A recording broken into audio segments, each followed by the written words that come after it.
So we ended the session earlier on about focusing on how you need to really know yourself. An awareness of both your strengths and limits, of your own personality and of those you work with is really key to success. New to this year's Future Leaders is a Finding Your Leadership Style workshop, which will introduce your different personality traits. It's been delivered by architect and client advisor Matthew Turner, who you may already know as the coach, who's the expert careers columnist in the Architect's Journal. Over to you, Matthew. Thanks, Lucy, and hello, everyone. And sorry to drag you in from what is a gorgeous afternoon on the balcony there. But what we're going to do in this session is we're going to have a session that's all about you. So before that, though, I will talk a bit about me, as it would be the normal thing to do. But we're going to talk about you because you've got the message quite clearly already that leadership has an awful lot to do with your personality in itself. So firstly, to talk about me, as you know, as just been mentioned, I have this regular column in the Architect's Journal, and I am an architect by training. A few years ago, I left practice. I work sort of on the other side of the fence, if you like, now. I work in the world of commissioning projects and advising the selection of architects and clients in the public sector primarily. And I also run an agency called buildingonarchitecture.com, which helps with architects and their individual career journeys within and beyond architecture. And I also help offices and practices with in-house career issues, because we are quite an interesting bunch of people if you think about it. Us as architects, we have this idea of personality of an architect. The idea out there, we constantly discuss this in our own in-house media. In our trade press, it's constantly talking about this idea that the architect's this recognizable person, whether they're someone who's out for their own creative aims, whether they're screwing the client, whether they're sort of messing up the environment, all these different things that people think of us being. And I think what that means is we as people tend to forget that, all this projection of what architects are sort of builds this sort of uniform role, and yet underneath we are actually quite different people. So I would like very quickly in the room for you guys to tell me one thing, and one very simple thing. If you were approaching a lovely mountain scenery, a lovely beautiful mountain, a lovely snow-topped mountain, would you be the person on the left who would think, right, I'm going to go climb that mountain, I'm going to conquer it, I'm going to get to the top, and I'm going to have a wonderful sort of energetic experience? Or would you be the person on the right who would sit there saying, this is a stunning mountain place, it's the place where there's absolute serenity, I'm going to sit here, soak it in, and absolutely love this mountain environment? Okay, those on the right, put your hands up. Oh, sorry, yeah. We're all spot. So that was those on the left, the ones that want to run up that mountain. Oh, there were lots of you a minute ago, but it's because I'm confusing you, isn't it? And how about those of you on the right, those of you who would enjoy the serenity of the place? See it? Really interesting there. You were sort of half and half, and I, by the way, would definitely be on this side. But the thing is, already that's just a very simple idea about difference between you guys all sitting here in the room, and yet you're all architects. But what this means is it really influences how you are and how you approach life generally. And I think we really, really tend to forget how, ever since we're very, very young, we, have a proclivity. We have our own interests and tendencies and ways in which we find things interesting that influence everything we do. And as you go into taking on more leadership roles, the more understanding you have of this, the better.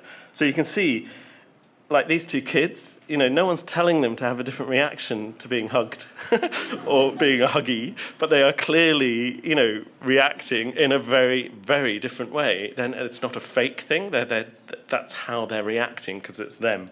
And this if you think about where you're at work, have you ever wondered when you're at work and you're sitting there describing something, and the other person, just so slow to take up on what you're describing, so, well, we need to do this, and that's the process, and that's what we need to do after that. And they're like, yeah, but and what about that problem? What about this problem?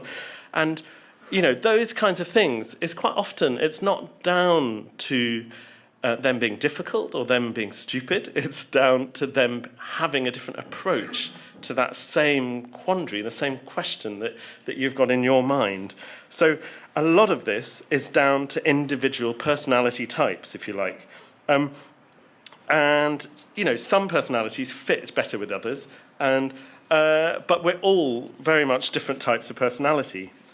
So, looking at this slide, another question, I would like you to turn to the person next to you and ask them which one of these 4 types of person they are. Find out. Get ready to tell me in a second. It's interesting, isn't it? How many people were the glass half full people?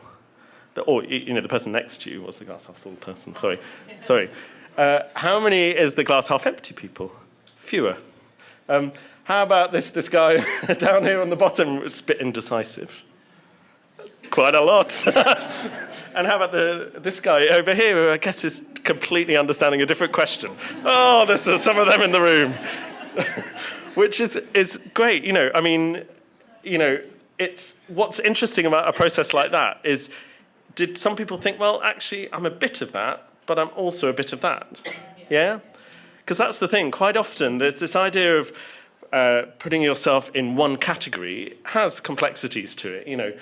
Obviously, you can be glass half full when you're thinking about the situation with North Korea and North America, blah, blah, blah. Or you could be thinking a very different way about the project you're doing tomorrow in the office. So, depending on circumstance, depending on the scale of what you're thinking about, the idea of how you react in different situations and how your reaction to things works varies. But what is clear is, presented with the same things, we still have different experiences and different reactions to what that is. But each of these things could be positive in different circumstances. No, it can be very helpful to be the person who's wondering why there's a glass of half-empty water rather than a cheeseburger on the table. That could be quite a useful reaction sometimes when someone's, when questioning is something that is needed in a situation. And architects are frequently in that kind of situation where having different points of view from the flock is a really good thing. But what we're talking about with more complex than that sort of optimism and pessimism about your character is, your strengths and your talents are essentially about the things that motivate you, the way you approach and solve problems, and how you do your best work. And so what we're going to do in this session, as I was saying, we're talking about you. We're going to find out about you, because that is the person who, or knowledge of that person is the sort of the fount also of knowing how you can be the best leader you can be, or have the most fulfillment in the kind of work that you do in life. Now, I think architects, as I remember in my training and leading into the profession, there is a culture generally abroad in the profession that, there's this sort of idea of graft and overwork and hard work is the way to lead to results. And I think that has some benefits to the profession, but it also, I think, in the work that I do, coaching lots of individuals who are trying to work out their route through their own architectural life, they quite often have very low understanding of their own character, and a lot of that has come down to this way in which we're educated to think about, well, if you work harder at it, if you push yourself at it more and more and more and more, then you'll succeed. And a lot of the complications about our own character and how we interact with people, they're not complications, they're the realities of our life. That has much more of an influence on how you progress with life than many architects, I think, recognise or would want to accept. And so generally, I would say we're quite unaware of our own characters and our own character types. So along with this, obviously, is how we interact with other people. So as Steve was saying earlier on, a massive key to success in leadership is how you work with people around you and how you sort of gain energy and sort of understanding from people around you. And that's where this understanding of your personality is very helpful to then further understand the strengths and talents of the teammates around you. So, you may well, another level of complication is you can immediately start seeing all those different people in the office. Oh yeah, where I work, there's that blooming, the goody two-shoes, or the one with a really bad memory, which is me, or the one who's always swearing, or, this kind of way of seeing people as characters is well and good. It's the world of what you do in offices, but you'll be very happy to know that some people out there beyond the world of architecture have thought long and hard about all of this. And what I'm going to do, there's lots of different ways in which sort of types of personalities have been explained over time. And what we're going to do in this session, we're going to just work with one of those ways of thinking about different types of characters. It's going to come from the world that was already mentioned earlier, broadly coming from the sort of analytical psychology of Carl Jung, which came into a whole series of different methods in the sort of mid to late 20th century, where there are all these sort of ways to define different types of characters. There's lots of complications with this kind of way of thinking about things, but this is just an introduction for you to sort of get to know the different types of characters that you might be, the different types of characters beyond this kind of way of looking at it. So there's this complex world of looking at all these horrible codes and blah, blah, blah. It's a very techie-looking way of thinking about people. What we're going to do is look at something much simpler than that. So as we're saying, this is important to understand your personality because it will help you understand which way you're going to be successful in life. Where are the bits of you that struggle? Which are the bits of you that sail and you're in the zone? And what motivates you? So all the different types of characters that we'll come across as we go forward now are able to do leadership roles. This isn't to do with some people are born leaders, some people aren't. But what it is to do with self-recognition. So what we're going to do, I'm going to go into a bit of detail now about how this particular way of measuring or looking at our personalities works. And then what we're all going to do is actually discover about ourselves in this room in real time. So I'm going to quickly go through this now. So basically, the idea of the kind of personality profile that we're going to do in a minute is that there are sort of four main sort of aspects of a character. And so basically, one of the first ones is the sort of mind. So the way in which you engage with people and our environment, how you approach people in the environment, what drains us, what energizes us. The second is the sort of energy aspect of your character. So that's where you direct your mental energy, how you take on information, whether big scale picture appeals to you or whether detail appeals to you. The third is nature. So this is our natural, is it in your nature to be a sort of thinking or feeling person, or is it in your nature to be sort of methodical, to know when things are right or wrong, and to have a clearer sense of a definition like that. And then the fourth one here is how you manage your time, your self-management. So this is almost like your tactics for dealing with life and work. And this is, how you structure work, whether you actually you prefer working in structure, or whether you're the kind of person that likes sitting at the bottom of the mountain, enjoying the view for 78% of the time, and then for the rest of the time, that's when you do your brilliant work, when you're absolutely in the zone. So those are the sort of four areas. And what you'll know is that there's essentially, the way I was describing that, there's almost like there's sort of two types of person you could be under each of those. So under those 4 types, the idea is you could either be, or tend to be, an extrovert or an introvert. So extroverts, these terms we will know well, they're energized by people, they enjoy a quick pace, they're good at multitasking. Introverts like working alone or in small groups and prefer a more deliberate pace rather than a P. Sorry, I should put my glasses on more often, shouldn't I? And then, that kind of, the idea of this kind of thing is that you're sort of somewhere on a range between introverted and extroverted. The energy that you have, either that you're the kind of people that likes to observe things and how they happen, so you observe facts before you make a decision, or you're the kind of person that relies on your intuition, your how you would see patterns in something rather than need to have proof on the actual thing before you make a decision about it.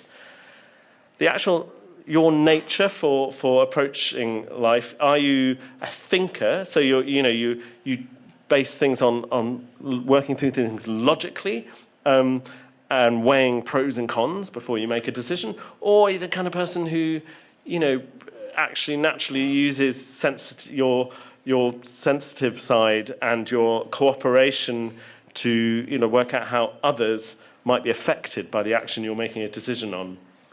And then self-management, so how you manage your time, is looking at how you might be someone who's either organized, very well structured, you like plans, you like to stick to plans, or you might be the kind of person who sort of likes to prospect their way, feel their way through to the correct solution, and you're not so worried about following a particular time frame, you just want to try and find your way to the right answer. So what you'll see here, the idea is across these various differences, these are all, you can, already looking at these, you can imagine these are all helpful traits in different circumstances in work or in life generally. And the idea is we're going to try and, right now, have a go at looking at what this means for you.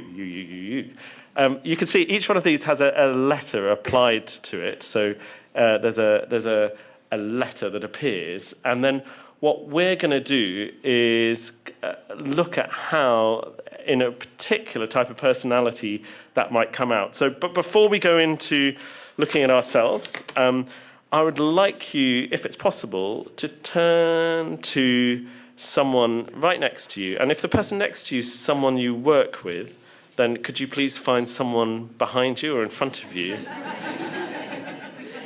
to talk to instead? Does that affect a lot of people here?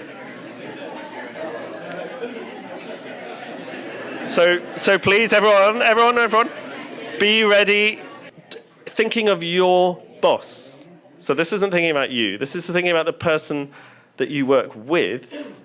I would like you to have a thought, a boss, or it doesn't have to be your immediate boss, but someone that you can picture, a specific person, whether they are more of a thinking person or more of a feeling person. So read those descriptions, have a thought about that, and then have a conversation with the person that you're talking to, whether you think they're more naturally a T person or an F person, a thinking person or a feeling person. Right, that's what I'd like you to do. Have a go at that. I can imagine in that conversation, one of the things you might be thinking was, well, they might be both. No, they've got a bit of that. They've got a bit of this. They're sometimes like this, and they're sometimes like that. And that's very true. So, that's in a way, what we're talking about here is, for example, some points in your life, in some aspects of your life, you are, you can be very logical. You can be, so say, for example, about your personal finance, you might be very logical, and about your relationships, you might not be. So there's obviously different aspects of your life that these traits come out in. And I guess that, a big caveat for thinking about this idea of personality sort of types is, this is just helpful guidance. It's not to pigeonhole yourself and to restrict yourself into thinking, I'm a logical person, I only deal with logical decisions, So this is a sort of caveat to how this kind of way of thinking works. But hopefully you'll see in the next step, it will be really helpful to sort of have reflected back to you how you might be as a type of person on this kind of scale. But yes, it's rare to have someone who is very far to one of these ends of the spectrum. So what we're going to do now, this is essentially the way in which we are going to look at our so these little Lego-y characters here are 16 different types of personality that are based on the kind of logic that we've been setting out there. And we are going to have a look at which one of those we are. So everyone in this room, we're going to take a sort of indicator test right now, individually, and we're going to find out which one of these we might have a proclivity to be. So what I would like you to do is get out your mobile phone or your tablet. Everyone has one with them, hopefully. And what you have is here the RIBA's Wi-Fi details, but you can also just use your normal provider or whatever. Yeah? Is everyone ready? They've got a browser up of some sort. And then what I would like you to do is go to this website here. So the website is written on up here. It's good to try and do this all at the same time if possible, so that then we can work out the results. Everyone finished with the Wi-Fi code? Okay, so here we are. So what I'd like you to do, before you press click, take the test, hopefully you haven't started, what we're going to do is there's a test here that we'll go through. It's not a test, it's just a series of questions. Please, when you're answering these questions, answer them truthfully. Only you sees the result. Only you knows what it's going to say. So don't answer what you think is the right answer to the question. So if it might come up with a question that says something like, if you enter a room and there's 67 chocolate biscuits in the corner, no one's watching, would you eat one? And if you think, oh, well, maybe I shouldn't, but you would, that, answer the truthful answer, not the answer that will you think is the right answer. That's really, really crucial, yeah? So go ahead right now, click take the test, and go ahead. Well, I see a room full of different personalities there. What's the feeling? Did you recognize some things there in those profiles? Yeah?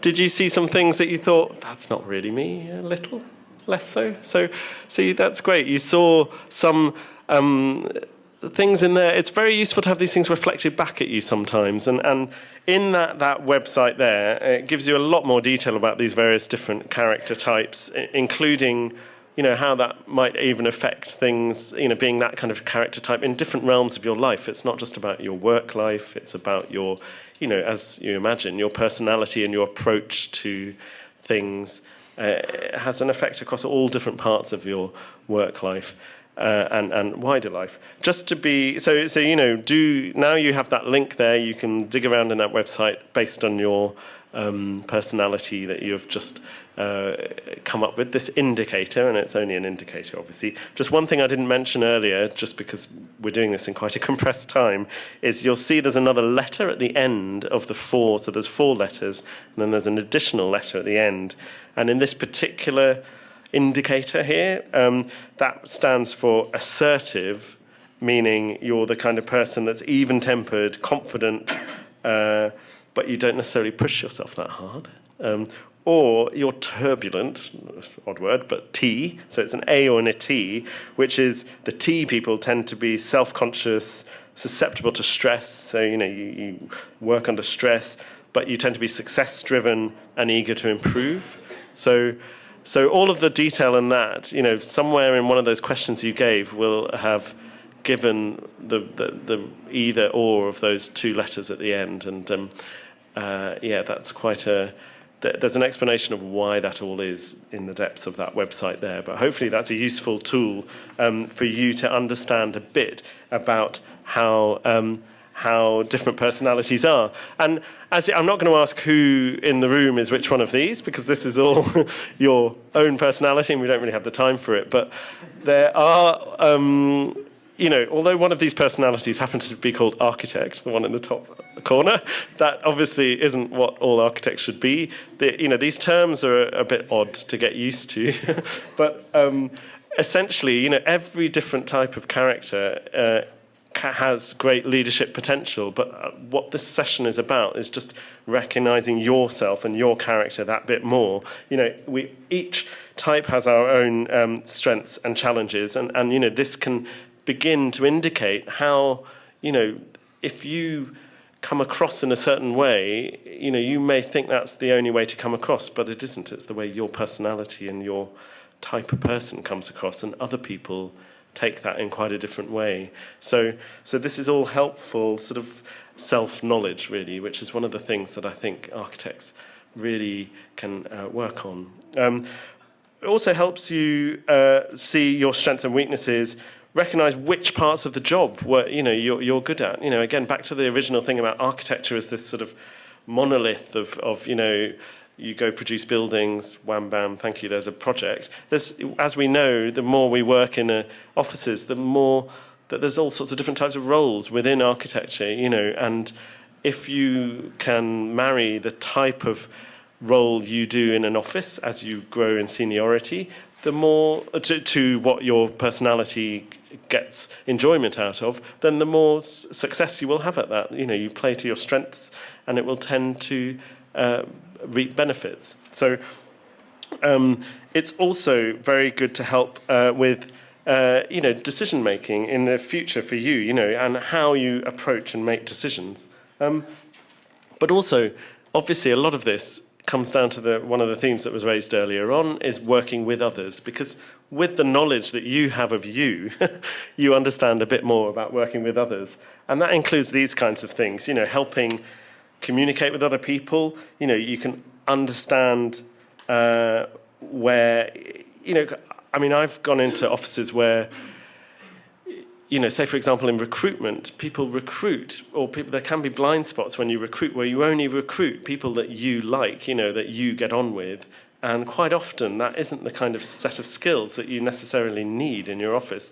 You need a range of sets of skills and a range of approaches, but quite often personality is this sort of filter through which we see the great variety of people out there, and understanding how that can influence your decisions as a leader in the world, in work, is very helpful. Also, collaboration on the same basis, the idea that you can understand other people's sense of perspective better.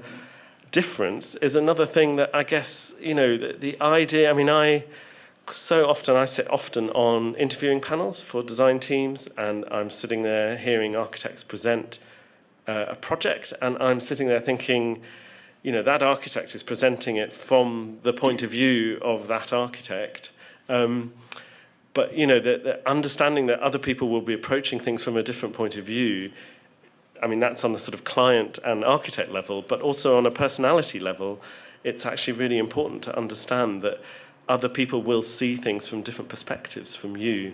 And the more you are skilled at recognizing those differences, the more your interpersonal skills will be honed, and the more success you'll have in leadership and in winning projects, maybe. But it also helps diffuse conflict.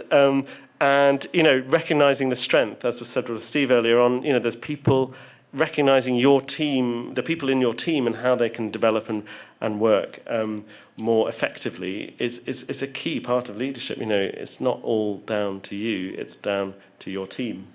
So, but obviously there's a big caveat with all of this. The world of don't get addicted to this world of personality tests. It's not like a world of,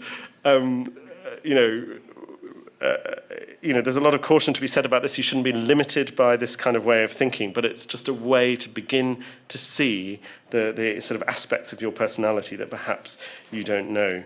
There's lots of debates about whether things are traits or, you're a type. The idea of your type from birth is sort of, we change over time, and although there are innate preferences we have for things, the idea that you have a tendency to being logical or a tendency to be empathetic, some of these things, as long as you recognize them and work with them, they can change, but it's just to do with self-knowledge, basically. There is all sorts of interesting things. Well, this is just a quick thing. I'm a bit of a map person, and what this is a study that was taken, sort of Cambridge University BBC study where they tested personality across the whole country in a different kind of framework. So this was extroversion, agreeableness, conscientiousness, neuroticism, and openness. And I don't know how many people are from other parts of the country other than London here, but there's all sorts of interesting things about how people who took this test saw themselves. So, the Scottish people are among the friendliest and most cooperative in Britain, whilst the Welsh were the least emotionally stable. But look, it's interesting when you look at the world of London. Look, you've got sort of west of London is so much more neurotic than east of London.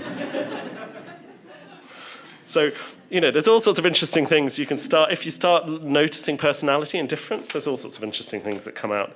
What I'm going to leave you with is two leaflets, which are outside, that you please pick up on your way out, which will go into a bit more detail about all of this to do with leadership. So the first one is going to say, so you've got your personality type there, given an indicator of your personality type.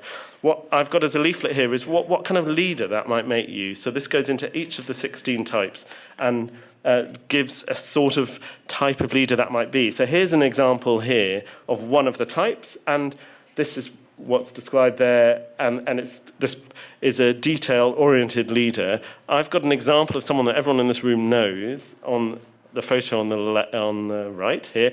Just see whether you can work out who this is while we read this. So, this is a quiet, careful leader. They want to make sure people have clear direction, they're consistent, they're honest. What they do is they like facts.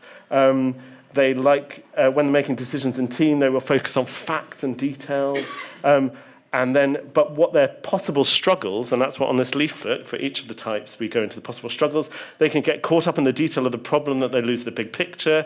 They can have difficulty taking into account the emotions and needs of everyone they lead.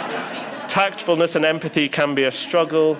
And they often dealing with intuitive team members quite hard. So that's the kind of, you begin to recognize patterns around there. Here's another one, an unconventional leader. So this is someone who is, open-minded and curious. They sort of try to be democratic. They like to take in lots of opinions. They're not micromanagers or dictating. They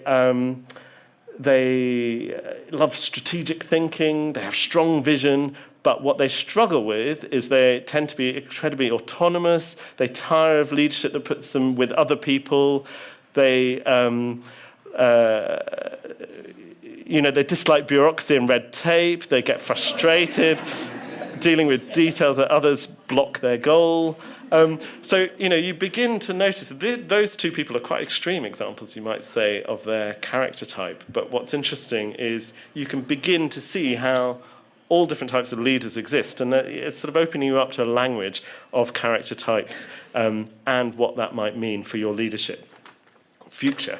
The other leaflet that I'll give you, apart from the stuff you've got there on the thing, is to do with how to recognize in your colleagues the type of preferences within your colleagues. So, how to sort of recognize someone who feels their way to a situation, and then how to really make those kinds of people shine. That's what you've got for every type here. So hopefully that's a useful thing to go away to have some thoughts about how our individual personalities and the people we work with can work best together. So to sum up these leadership challenges, get to know your personality type well, play to your strengths, and then grow aware of the personalities of the people around you. Great. So I think that is it. So thank you very much for listening. And I'll just hand you over to Lucy.